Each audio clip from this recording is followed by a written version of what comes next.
So hello everyone! Really welcome to our Think Academy webinar series today.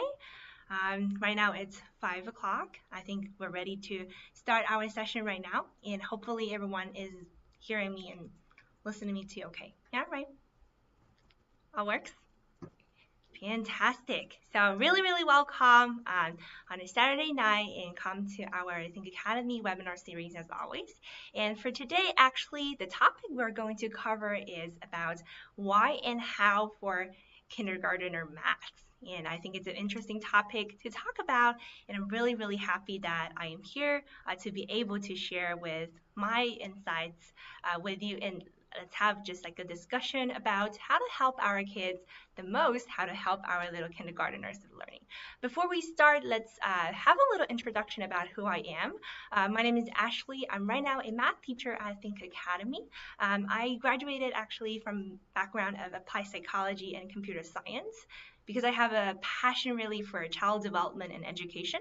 I also really like STEM, so I couldn't be in a more sweet spot right now of being a math teacher right now, teaching kids math, which is right now my favorite thing to do, right?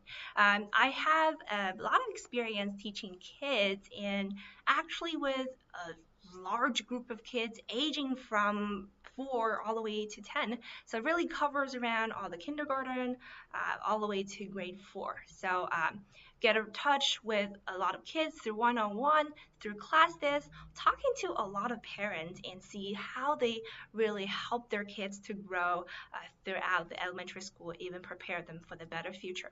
So I think today I really see a lot of good insights from parents, also a lot of good things that we could do to help our kids. So here today, more than happy to share with all of you, and feel free to have any questions and you can pop up so that I can see whether I can help you better or have some specific questions. But let's actually first zoom in a little bit into our kindergarten years. I bet most of the parents here are having a kids 3 or all the way to 6, right? Coming early to prepare your kids, that's also some good ideas. But let's actually focus a little bit about math. Kindergarten math learning. It's a very interesting topic because when talking about kindergarten, we have some assumption related to it. First of all, kindergarten is technically the year where our kids officially start their school education. It's the year where they're entering into a new environment, a new school, a new classroom, meeting with a new bunch of people. They learn how to a lot of things more than learning. They need to learn how to follow the schedule in a classroom, how to participate in a classroom, how to interact with their peers. So it's an adjustment year really for them to kickstart their whole entire education, and it must be a lot of changing during that. So it's a bit weird sort of just to think about math learning already in their adjustment year. Also is the kindergarten math learning regarding is there is not really a standard benchmark like all higher grades. Higher grades, we could have some exams, standardized testing to really visualize how our kids are doing, and really when just entering into kindergarten, a lot of parents are still not have a better sense what other kids are doing. So it's sort of cannot really tell how our kids are doing in their math learning. That thing is really a very strong point, but very obvious that our kids is still young, right? They are only 5-year-old. Is it a little bit too much to put in effort and saying, oh, we need to help our kids in math learning? Well, then, yeah, it's all of the different concerns I've been hearing a lot from parents. Before we sort out this sort of mysteries and people thinking about kindergarten math learning, let's actually take a look at what our kids is actual learning in their kindergarten year. Well, let's start with the most standard one, the Common Core. Let's take a look at it. If you think the kindergarten year is not enough, I also date back a little bit into grade 1. So for the kindergarten year, if you take a look at the Common Core suggestion, it's focusing on things that is relatively straightforward, and things like we can also teach kids those. It's talking about counting. So our kids, by the end of kindergarten year, they know how to count. They know what is 1 plus 1 equals to 2, so they understand how to do addition. They need to count, need to be able to know number beyond 10, so go from 9, 10 to 11. So this is about place values in the space-time idea. And then some bit of geometry, early geometry, the shapes. If you think this is too simple, let's take a look at our grade 1. Then by the end of grade 1, according to the Common Core, we would finish learning about adding and subtracting within 20. We will learn a little bit about application of math in life, for example, time. We will go a little bit deeper or more familiar with shapes. Pretty straightforward so far, right? And it seems like it's very straightforward and simple. Well, if you think Common Core is a little bit laid back, you can take a look at Harker. Let's take a look at those prestigious private schools, and in the Bay Area, Harker must be one of them. So take a look at Harker's kindergarten in grade 1 knowledge according to their syllabus. It's not that much different from the Common Core, right? It still be just a calculation. It could be go a little bit beyond and go a little bit faster. For example, introducing time and weight in the kindergarten year, but it doesn't necessarily change too much, right? It's actually some kind of related is because in the kindergarten year, the knowledge the kindergartner can process is just somehow limited. But what our kids are going to learn is quite different in math. This is actually some of my work I taken from my grade 4 kids, also from Harker. You can take a look at their exams, their homework. It's quite a lot, to be honest. My kid's saying, oh, he has just been constantly doing homework in the math, which indeed is a challenge. And it's not challenging not only in the knowledge itself, but things are related in some kind of expectation for our kids in math learning to the points of grade 4. They expect accuracy, accuracy in reading the questions and doing the calculation, expectation for speed. A lot of these review question, I think he has a time limit for like 40 minutes or something, and my kids are complaining that it's really limited time. So speed is a requirement. Even though you know how to do, for example, calculation, if you didn't speed through for the calculation or you don't have the accuracy, still pressure is there. And also the knowledge curve. And all of these are actually only covered, these work right now, only covered within 1 week or 2 weeks. So the knowledge curve grows intensively as we're entering into high school, higher grades in elementary school, which is very makes sense, right? Thinking about how our math learning in junior high and high school and in college, this is what it's going to be. So it will start with slow in a lower grade in kindergarten and grade 1, and then progress pretty fast, and then pressure comes when you enter into higher grades, and then it's time to help our kids. Well, you can see there's a sort of a gap, right? We are having pretty straightforward stuff or a limited amount of information for our kids, but then going to higher grades, things progress really fast. So to really understand how this gap, or really to crystallize what is our finding about what kids are learning right now and what kids are going to learn, is we find that beyond sort of this mystery about kindergarten math learning is kindergarten math learning is crucial for their future math learning. Even though it's adjustment year, no standardized benchmark, kids are still young.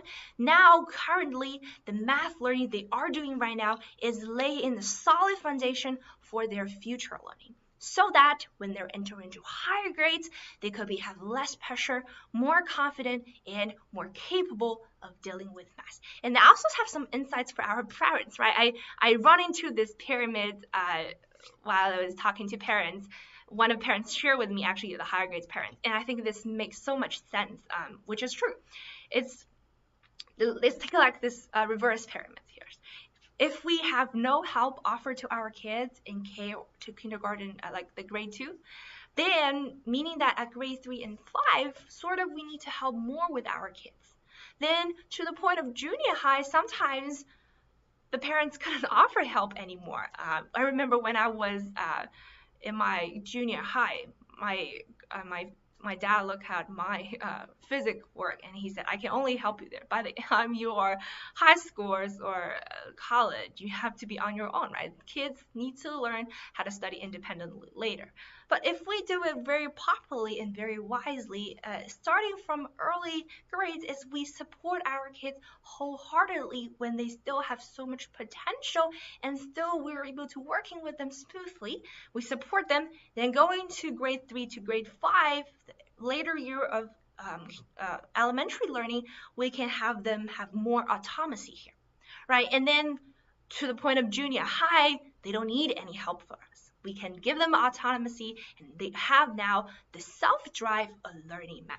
This is very, very an ideal situation, and I have seen actually a lot of students in my teaching. I already see they're doing a great job. They will learn themselves. They don't need a parent to push them all the time. So that really give us some insights about what we should help in terms of math learning in kindergarten.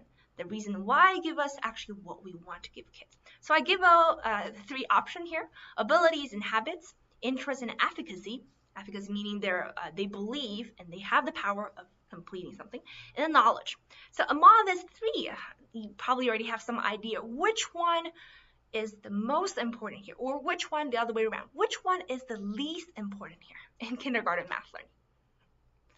Yeah, very counterintuitively, knowledge right now is actually the least important. Why would we say so? We're not saying knowledge is not important. We're actually saying comparing to all these, knowledge is actually the least important. It's because at this very young age, first of all, it's very, very important for us to help our kids develop an interest in math. They love learning math, they love doing math, they enjoy doing this. And this efficacy is they believe they can learn it well. They can have the sense of achievements and the sense of capability from math. This is very crucial. And to be honest, kindergarten is the gold age. By the end, when you are math grade 4, grade 3, when kids see they're sort of lag behind, when they couldn't do that perfectly, they will feel the pressure. And at that point, to again try to help our kids to rebuild that interest, to rebuild that self-momentums, it's going to be, as you can imagine, more challenging. So to help our kids to have that interest and efficacy, the efficacy part really is to help at this age our kids to develop the ability of math learning and the habit of math learning. We go over a little bit about habit before, and we also talk a little bit about ability. And based on our really see in our kids, we have this 7 abilities concluded, right? But this is our takeaway. Ability and habits the most important. And I know this is a little bit need of patience, right? Talking about not going into knowledge too deep. We're not hurrying in knowledge. It's really against really this chaos world where anxiety is always in the air. I have parents complain to me. He says, oh, is right now a kindergarten kid can already do number theory questions? They're already doing 3 digits, multiplying 3 digits. My kids are still using their hands and counting, and this anxiety is there. I totally understand. So it really requires wisdom and patience in parenting, especially in math learning and in kindergarten. But let's take a look at what's the ability we needed. And the math abilities really we crystallize it to 7 abilities. And that 7 abilities include 3 core math abilities. That is number sense, logical reasoning, spatial cognition. All are the crucial pillar in math learning in the lower grades, especially lower grades. They're also going to support and further build upon into, for example, geometry and things like that. But in lower grades, this is the core ability we want our kids to have. Besides core abilities, we actually also have the must-have abilities that we call the general abilities for all kinds of learning. They include attention, meaning kids are able to pay attention to what they're learning. Insights, meaning actually the kids can observe and get information from observing. Then memory, of course, they're in the gold age of development memory skills. And hands-on ability, that is, they are able to sense the world and grasp the information. This is really crucial for geometry.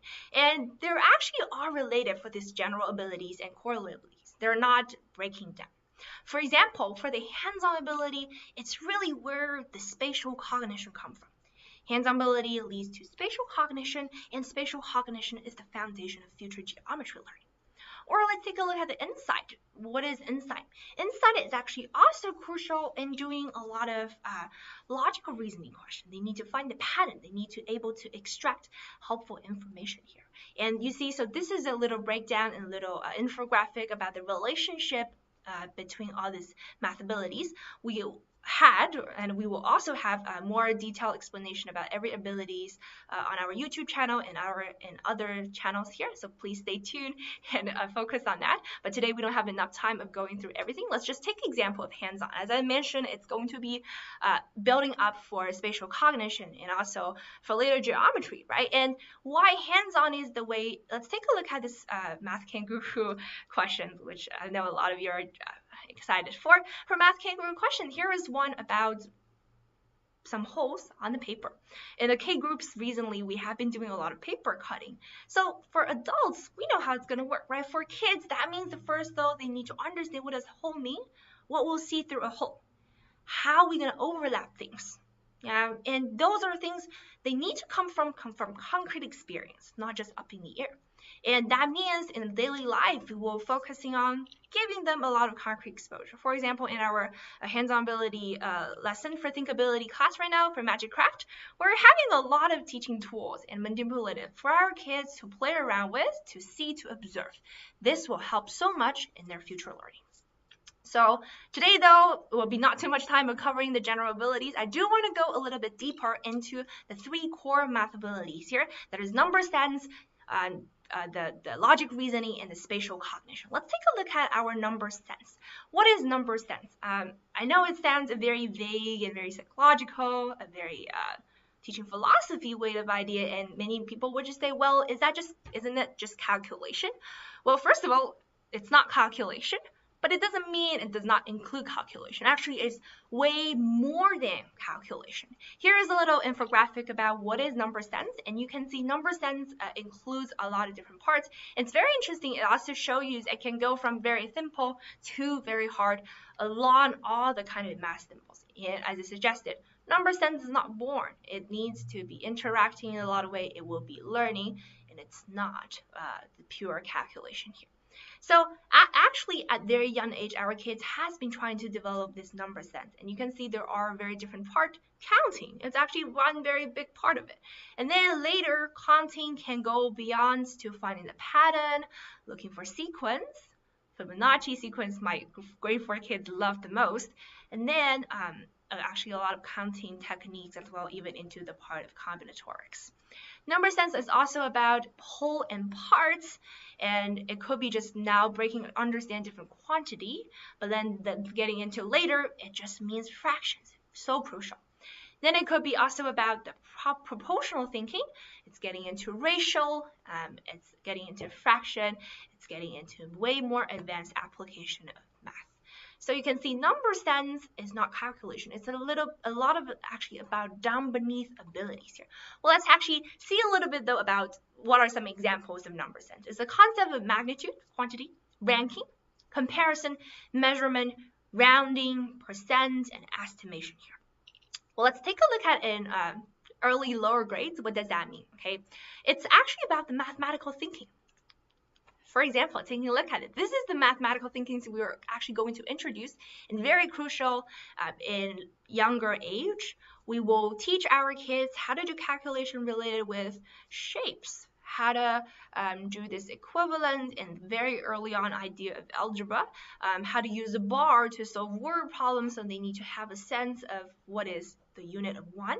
And all of these are built upon they have a basic understanding of how number works. So if you don't lack that, if you don't have this relationship with number, all of these will not make sense to you as much. You will feel these are too abstract. It's because at the very young age, you don't have this intuitive sense with number. If this is a little bit too abstract for me, let's go a little bit far beyond, okay? Or if number sense you think it's only working for lower grades, that's not true. When I'm teaching higher grades and when I'm even looking back at my own education, number sense is really everywhere. Let's take a look at this pretty challenging number theory question where we have a 4-digit number is a square number. Then what is a plus b? To solve this number, you really need to figure out what's that number gets squared, right? And then how that comes, how you just figure out all this out that it's 72 squared. It means it requires our kids, when looking at the ending position of 4, they know what number gets squared will be 4. So this early number sense is already built in. It's they need to have this sense, and this sense will help them so much when they're in higher grades. It could be the clues of their solving problems. If this is still you think it's a little bit too tricky, let's come back to this probability questions. That is actually what I'm teaching right now to my 4th grade kids. Is now they have the probability of one of my kids, they get the final results of 6/14, which is fantastic. This is a probability with additional and a multiplication principle, a super hard one. So she gets 6/14, right? And the answer I give her is 3/7. And she asked me, did I get the wrong answer? And she already learned about fractions. She actually do Kumon for a very, very long period of time. She know what to simplify, but she didn't have that clue of that 6/14 can be simplified into 3/7. She actually already did some simplification, but she stuck at this point is she didn't have that strong sense of that even number is divisible by 2. She may know this when I tell her, she understand that, but when she naturally see 6/14, she couldn't see any common divisible number. So again, it's about this number sense. She may understand the concept, but it needs a sense and familiarity with all the numbers.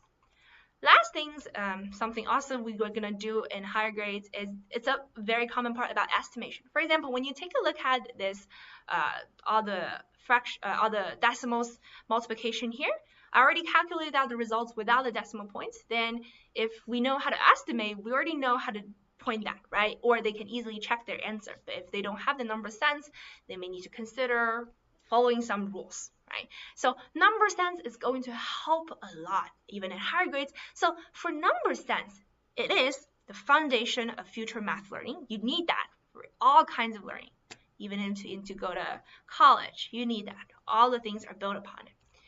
You need the source of self-efficacy for math learning from number sense. What does that mean?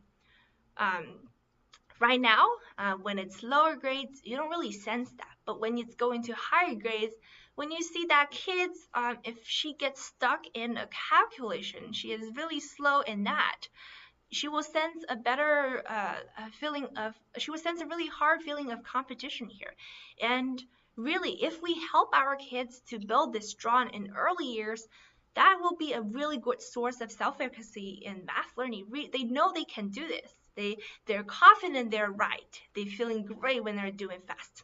So this is really important.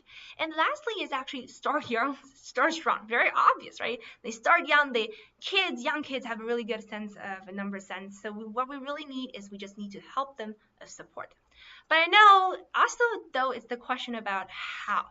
There are a lot of parents here, and I think for your kids, probably either you don't know where to start, really, how to teach our kids addition and subtraction? Is there any route I should take, any standard methods I should teach our kids? Or is I already have taught the method, for example, how to breaking into 10, how to make up to 10, but our kids are still getting confused. Recently, a parent just complained to me, he knows the method, but he don't know how to use it, or he thinks that method is actually not that good. So then how to help our kids to grasp it and better cultivate it? Well, before we dive deep into the concrete steps, let's take a look at one question. It's coming from the Math Kangaroo, but it's also some kind of standard question in grade 1 and grade 2. Is to recovering something. John and Oliver are exchanging sweets, okay? And then John gave Oliver some sweets, Oliver gave John some sweets, and these two exchange, we know what the end.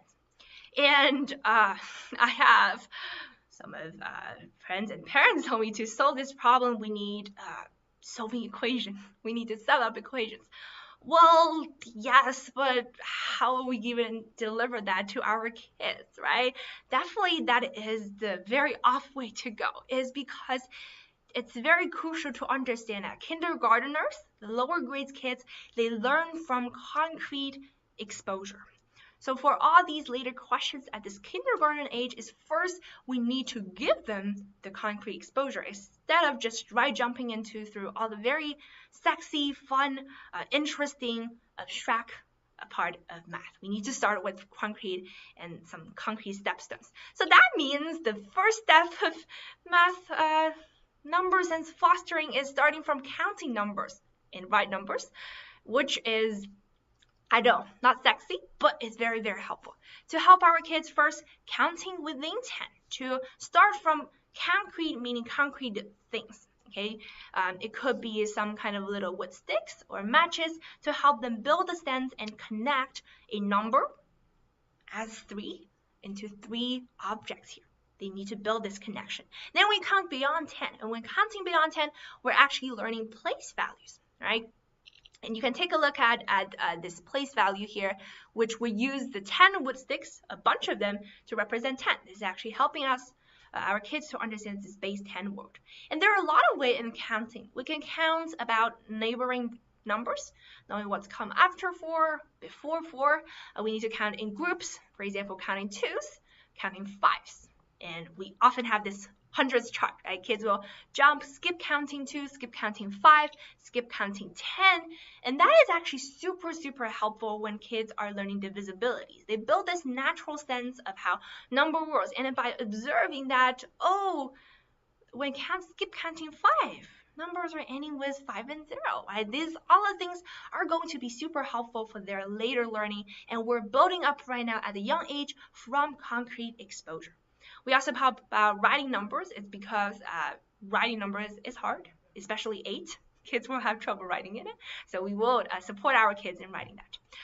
The second step is after they build this connection between quantity and number, then we can go into breaking down numbers, which is the practice often called part whole.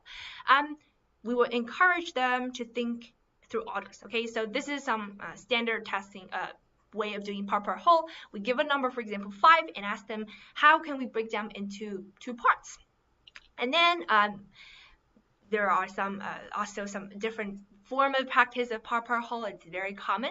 And actually, this is the foundation from adding and subtracting. Think about it. Here, for this 5 things, it's actually just, you can think of it. I get 1. In total, we have 5 mangoes, and you play a game with your kids. In total, I have 5. Now, if I take 1, you will left with 4. Right? If I take 4, you will left with 1. So here, it's really helping our kids to build this sense and building about how number pair up, break down into a whole.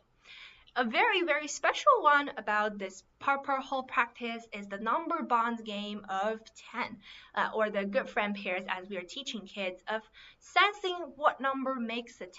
And to be honest, this topic will be even repeated again in grade 2, grade 3, grade 4 in the future. This is the trick that our kids can use when doing fast calculation.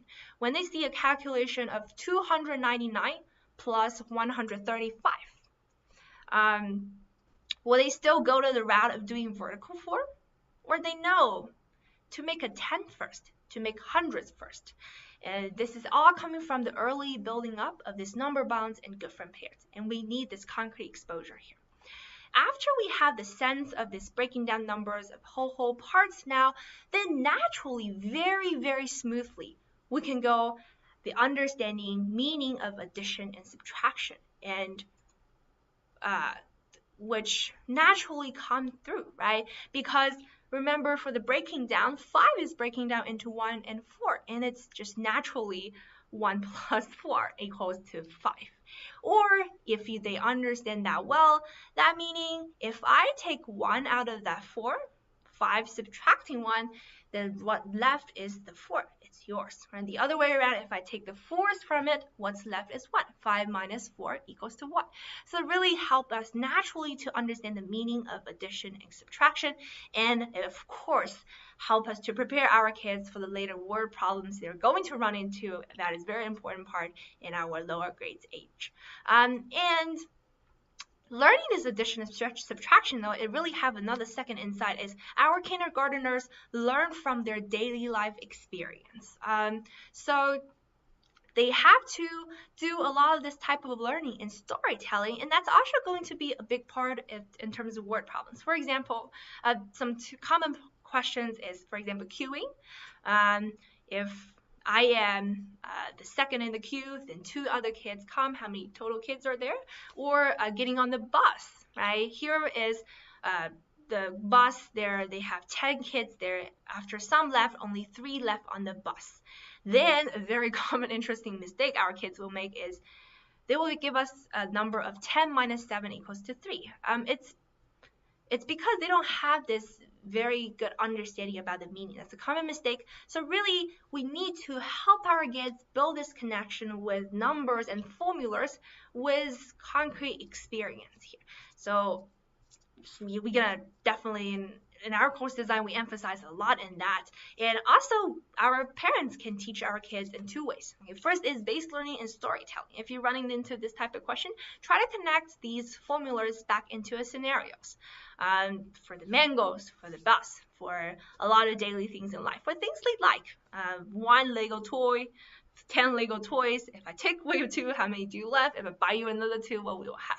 Storytelling, fun storytelling will be very interesting. Second is use manipulatives to help. Again, concrete exposure will help them better and understand the meaning here. Then, after we're done with all these, then our kids just need rounds of exposure. This is how learning works. You need certain amount of exposure to get really familiar with it and to be an expert in it. So now it's time to practice step by step with your support. So it's definitely important for our parents to be there. And practice step by step, meaning you don't have to rush. You get done with one part of number sense and calculation practice, and you go to the next. And this is a little flow chart or the different levels of calculation in kids. When I ask kindergarten parents how much calculation or number experience you have already with your kids, it's really hard to say, right? Or it's very hard to measure. So here is a better sense. We have the very early on of 5, within 5 without carrying out borrow, just as simple as it is. Then we reach to within 10. The VZ version is without carryover or borrowing. They know how it's going to work. Then we march into, sorry, this is a little typo here, and there's not a typo. Here is within 20, but without carrying over and borrowing. So for example, for this 13 plus 6, it's just an understanding about place value, but they don't have to, they need to understand that 10 there, there's 1's place and 10's there, but they don't need to carry over. Then moving it harder, it's within 20, the carrying over and borrowing. It seems like easier, right? 6 plus 9 seems like less number than 18 minus 12, but it's really hard because our kids now need to understand how they carry over in borrowing. That really requires an understanding of place value, and that need concrete exposure. Then we move to 50. So when we are trying to teach our kids all of these, let's do it step by step. No rush. We want to support them and make sure they get really familiar and really confident in every step so that we can move next. And there are some also concrete tips in doing this. First is, let's control time. You don't have to push your kids to do too much. You can, though you have to give them a sense of time when doing all these practice. You can say, oh, this is a running game. We want to run as far as within some time. So you can then give them a 3 minutes limit, and you can give them a bunch of calculation practice, and then, try run as fast as you can. All right, and then they can have some kind of idea of, they may need to this speed when doing the calculation. But again, before the speed, definitely it's the accuracy, okay? So the first step is actually first accuracy and then this timing thing. But the second step is when you talk about persist in calculation or in practice, it's not about persist in one day. It's not about practice 30 minutes in one day. It's about practice bit by bit throughout the days. So across the long time, you will see them progress so fast, but it needs day by day rounds of exposure. Then next is positive reinforcement. Our kids are doing quite a lot here, and as parents, as teachers, our best is we're going to support and give them good feedback, give them positive reinforcement, give them compliments, give them confidence in doing all of these. And to be honest, when I'm getting in touch with my K grade kids, at the beginning, it could be pain at the very beginning, but progress is really, really visible. With the round of practice, you can see they really get speeds up, they really get confident, they really can go through that practice way faster. They don't need to.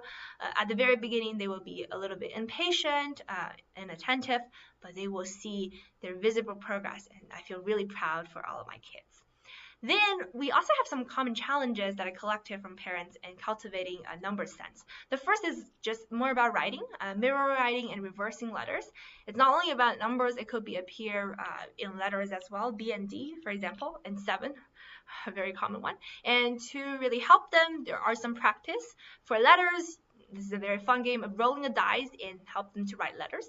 Or you can just invite them to write numbers. And when teaching right-handed numbers, show them the steps, show them the direction of writing, and to reinforce that will help our kids to avoid the mirror writing and reversing letters. But it's very common, so don't worry if the kids have that. It's just a very common stage. We just need to help them a little bit by providing a little fun games to them. Then something very, very common is my kids use fingers, or I see some kids by the end of second grades, when they're running out of minds, they still go back to fingers. So for go back to the fingers, it's still, again, let's go back to help them build up the number and quantity connection. They're using fingers, it's because this is the most they can see to build up this number and quantity. So when counting, they directly go resort to filling with their fingers. But if we have a better sense of how quantity and number are related, then they will use less and less for the finger. So it's really important to help our kids build that connections in the number sense. And another common questions I see my kids is if I ask them 2 plus 5 is 7, then if I ask the other way around, 5 plus 2 is what? Actually, they will feel a little glitchy in that question. That could also be easily solved just by taking a look at our breaking down numbers, part whole practice.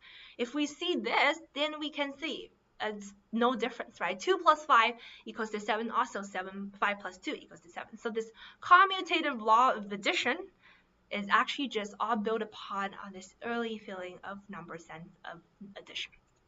Another thing is looking the sign run, 11 minus 6, they will give us 17. Very intuitively is, one is because they've been doing a lot of addition, so they just follow that and do the addition for the next. Another way is for this, kids will see 11 minus 6, they need to do boring, or they don't know how to do boring. So they were like, let's do addition. So here, it could be a lot of problem regarding that as well, so to intuitively avoid the challenge. So it will be really helpful for our kids. If you point that out, if you show him the mistake, let them point to check themselves so that he will know which part goes wrong. So to better have the idea of addition and subtraction. And some parents do ask me about vertical form because eventually our kids is going to learn vertical form, but we don't have to rush, right? Vertical form is very algorithm mystic. It could be way too complicated for some simple calculation, and if we kind of stuck in that, that's actually a little bit detrimental to our building of number sense. So when it's early age, we can start with simple, we can start with slow steps, and then later move into vertical form when they have a better sense about numbers. So no rush in teaching them vertical form and number sense. So this is about for number sense. I quite explained a lot because this is going to be a big chunk in our kids' elementary learning. And if you really follow the Common Core, it's all the way about calculation in this number feeling. That's why I paid a lot of attention in that. We're going to skip, we're going to go through logical reasoning and spatial cognition relatively fast, but definitely we'll cover that more in details in later webinars. For logical reasoning, we can take a look at, for logical reasoning, there are way different, many types of questions we can tackle. It could be about deduction. So really need our kids to observe, extract information well, and finding the insights. It could be about comparison, so they have a sense of what they need to observe. Are we observing the size, the shape, the quantity, the direction, yada, yada, yada. These are very methodological things we can teach our kids. And in our insight class with thinkability, all our kids have now a better sense of it, is there are certain different ways of thinking about things. Then it's about equivalence, which is going to be super important in higher grades, building the sense of what is equation meaning. And at this very young age, they're going to use that skill. And in our number sense course, we're also going to introduce skills so they have this better sense of equivalence. Then in our group, we also do a lot of Sudoku. Parents will say, well, is it too young for our kids? Well, actually not. According to all my kids in the group, they do fantastic well. So Sudoku could also be a way of helping our kids in actually a fun practice. And how to foster logical reasoning, besides exposing them to all this fun activity they could do. First is to cultivate how they are learning observation and how they observe. Our parents can teach them and teach them how to observe from different angles, from different perspectives. When observing the things, we could observe their shape, their color, their direction, their amount, their why they're for. So go in details and observing and getting insights from that. And also to really encourage kids to express with logics. We have tested out a little bit in our thinkability class. Our kids are doing amazing. So when you teach them or when you encourage them to express with logics, they will naturally pick up the words you are using as well. For example, when this is about the rotating, I think for the inside class, our kids naturally will tell me first, and then second, and lastly. It's so good. If they can follow this logic while they're explaining through the questions, while they're observing, then I for sure they're having a very strong sense of logical reasoning here. Some more we can do or related is we can read. And reading is very helpful, especially reading with things that have logics in it. And also have fun in the practice. Logical reasoning, it's a super fun type of questions. In adults' life, it's going to be hard, like Elle said, but at this point, it's a very fun activity, even for higher grades kids. Let's just make them fun. For spatial cognition, also something related is it's going to be the foundation of geometry in the future, which could be a headache for a lot of kids. So for spatial cognition, it actually involves 3 steps. Again, still starting from observe. And then really go hands-on. Our kids learn from concrete exposure, so then get hands-on, and then go abstract. So let's show you a little different step. For example, for observing, when learning about shapes, let's use tools and manipulators to help them. For the magic craft, for example, we're learning hands-on ability just to help them by first showing them what things will look like and by observing them, so they can have a better sense for this very important shape. What are there? For example, we will try to teach them like what's special about run. Why that circle is not following it down. It's actually because now we know, like now if we make it into a sphere, it will be all the same length, all the same width or size, right? So start with early on, help them feel, help them observe with shape, then get hands-on. Besides all the teaching manipulatives, all the kids, we still have a lot of tools actually to help our early con kids. Puzzles, Legos, dice, things, anything related to help them play around it. They have a better sense of manipulating them. They have a better sense of how things are working. They know there are corners, there are prism things, and their different sides. They have a better sense what is 3D shape. And then you can go abstract things like this, where and it's a fun questions in Math Kangaroo. Now they need to really think abstract. We have different sides for a cube, how to matching number, how does things work, which one is on the opposite side of this. Okay, so this is steps. Again, it starts with exposure, it starts with hand-on. Let's help our kids with that. So that is actually all for what we're going to cover for all the 3 core abilities here. And actually you can see that it's a more systematic learning we want to help our kids to have in this early on age. And actually this is also our thinkability courses are believing in. So for our 4th semester, we have go through the general basic abilities for all types of learning. Attention, insight, memory, hands-on, and there are the foundation in math learning from pre-K to 2. We cover that in the fall semester. And for spring semester, we're going to continue enhance our core abilities for math learnings and really foster their interest and efficacy in math with a lot of fun activities, teaching tools, manipulatives, fun questions, and a really fun classroom with our kids. And this is a little breakdown about what's the steps and what we're going to learn for each month. Jan to Feb, number sense, and these are some of the type of questions we're going to show them. Logical reasonings in March, spatial and cognition for April and May. So feel free to join us, and I'm really happy that so far my kids of thinkability is enjoy their lesson so far, and I can't wait to start with the spring semester with all of them and learning actually about all the fun math things. And before we go, it's actually perfect timing. Before we go, I have some general thoughts about just how to help our kids. It's really, really wonderful actually to see a kindergarten kids. It's a quite different experience when teaching kindergarten and when teaching grade 4, as you can imagine. But I think I get a lot of insights from where our kids are going to be and how our kids are right now. And I can tell for parents, and for me as well, we need a lot of wisdom and a lot of patience for teaching our kids. In the kindergarten age, it's very crucial, but there is also no point of rushing. We need to use the wisdom, meaning we need to know the methods. We need to know there are systems, there are scientific ways to help us, to help our kids to building all of this. So let's just follow it and help our kids here. Again, the next point I really want to say is the support and guidance. At this young age, again, it's less about this knowledge. It's more about interest, self-efficacy, their ability, and habits. So let's help with them, and that will really guarantee them a really mastery of self in their future learning. But that is for today, and really thank you for really throughout this long lecture. I didn't think this webinar will be this long, and welcome any questions right now for the FAQ part. And this is feel free to always stay in tune in our Think Academy YouTube channel. We will have more following up on that. If you have more questions regarding everything, you can add me on the WeChat or through the Think Academy channels. I will be in charge of all the kindergarten's courses and learning, and any question regarding to learning. So feel free to come and let me see if there is any questions. If no, really thank you for your time here. Really happy that I can share all the insights right now. So yeah, that is. And thank you for everyone's time. If that is, we're going to see you next time. Bye-bye.